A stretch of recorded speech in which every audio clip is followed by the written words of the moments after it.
ఓం నమః శివాయ, శ్రీమాత్రే నమః. మిత్రులకి, శ్రేభిలాషులకి, అలాగే నన్ను ఎంతగా ఆదరిస్తున్న యూట్యూబ్ ప్రేక్షకులందరికీ కూడా పేరు పేరు ధన్యవాదాలు. మిత్రులరా, మీ అందరికీ పరాదేవత ఎల్లవెల్లా మీతో ఉండి మేము నవవాంఛ నెరవేర్చాలని మనస్ఫూర్తిగా కోరుకుంటున్నాను. మనం ఈ కార్తీక మాసంలో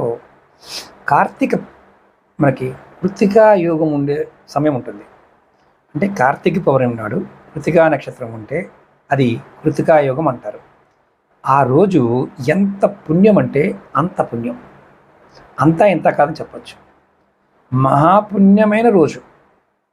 ఆనాడు ఎవరైనా సరే కుమారస్వామి దర్శనం అనంత ఫలితాన్ని ఇస్తుంది.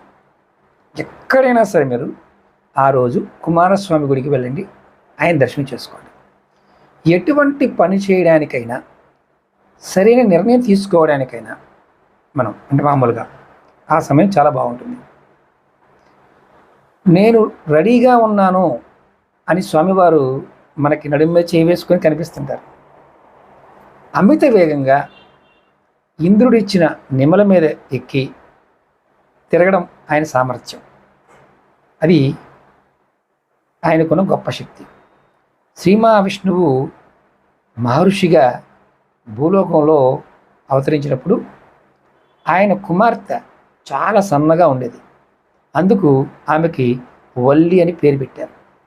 ఆమెని వివాహం ఆడి మహావిష్ణువుకి అల్లుడయ్యాడు కుమారస్వామి.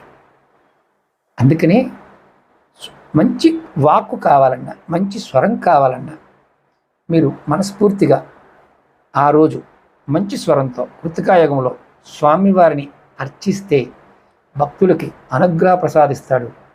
ఏ కోరికన్నా తీర్చేస్తాడు.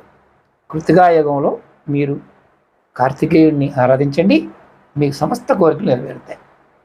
మీకు ఇటువంటి సబ్జెక్ట్ మీద ఇంట్రెస్ట్ ఉంటే ఖచ్చితంగా ఇలాంటి వీడియోలు కావాలని కామెంట్ చేస్తే నేను ఇలాంటి వీడియోలు మీకు పెడతాను.